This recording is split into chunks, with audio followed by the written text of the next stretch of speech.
So I've got this confusion bubbling up in me. It's bouncing around in my head. There's a little bit of anxiety kind of also sprinkled in there too. I'm looking across from Steve. Steve has just said a sentence I really hadn't expected to hear from a firefighter. And now I've only been on the job just a little while, and Steve, he's got like at least 10, 15 years. And we're standing in this commercial kitchen. So it's got like a metal countertop and a deep sinks, and it's got the tile floor. But this building has been around since 1954. This is not the commercial kitchen you see like on TV and all fancy. It's seen some things. And Steve is seeing me. And I want you to get an image of Steve. So if you could imagine a live action version of SpongeBob SquarePants.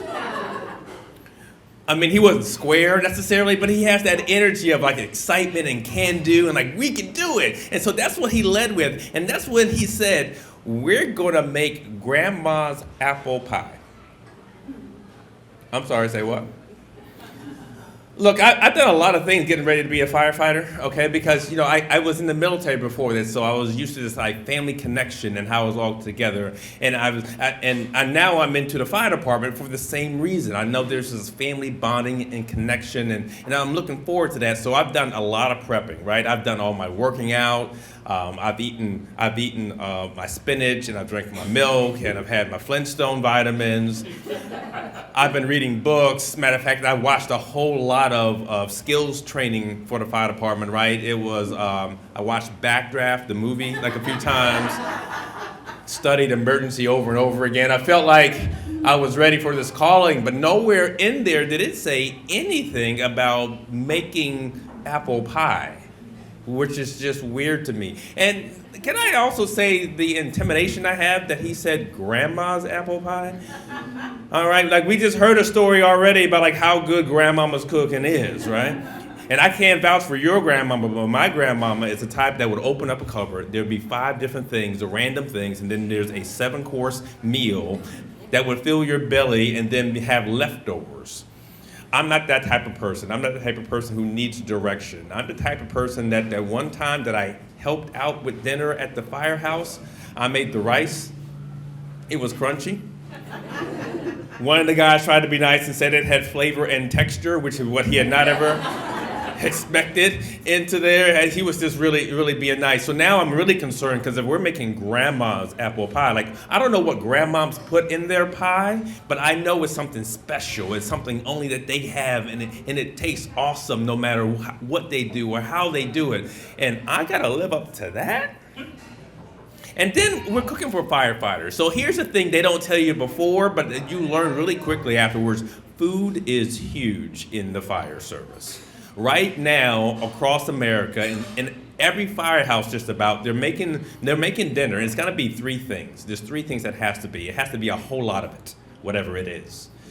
It has to be relatively cheap, because we only get paid so much. And it has to have tater tots. Now, I'm not sure how that is. I almost had tater tots tonight. I was trying to be different, trying to step out my comfort zone. I had hush puppies instead,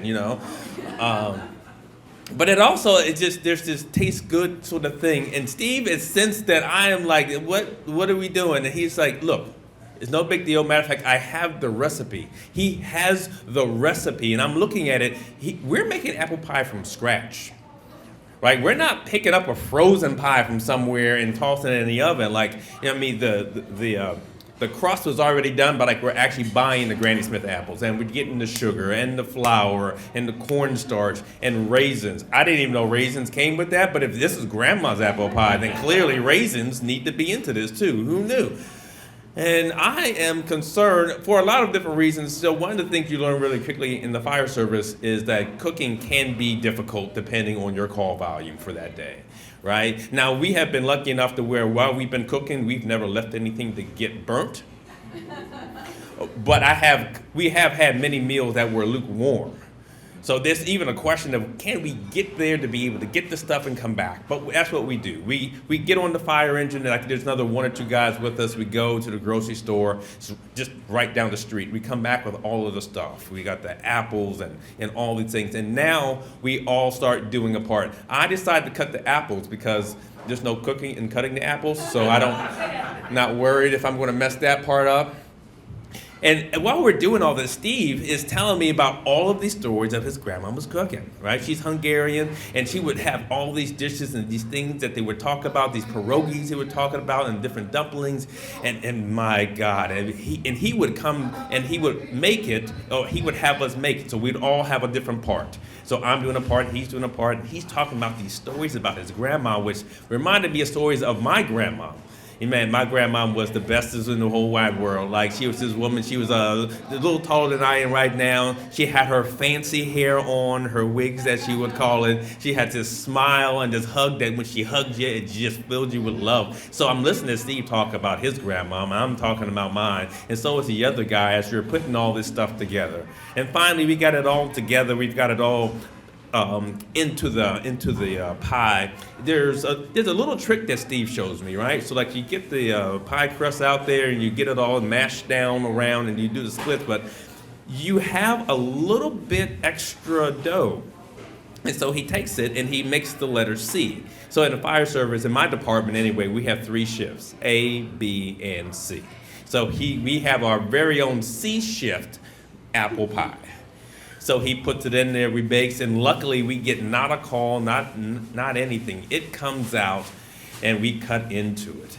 And we've got ice cream on the ready. Because if you're going to have grandma's apple pie, nothing else accents it better than vanilla bean ice cream. And it's amazing.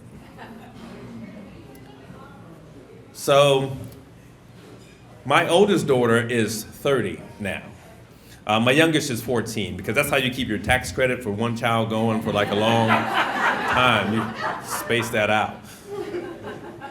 Turns out that both of them have an affinity for apple pie. It's really particularly interesting. My oldest one, she's not really into apple stuff, but she loves apple pie. My youngest one is apple everything. As a matter of fact, I have to hide my apple treats from her. Otherwise, it's going to go away. And what I think about all of the things that I wanted to be able to install and put in them, and I realized I had done things like making the apple pie at home as a way to be able to do bonding with them the same way I had learned that bonding in the fire service. And it's still a little early to tell. Like my oldest daughter still seems to like me. She thinks I'm much smarter than she thought I was when she was 19. The youngest one just turned 14. We're not over that just yet.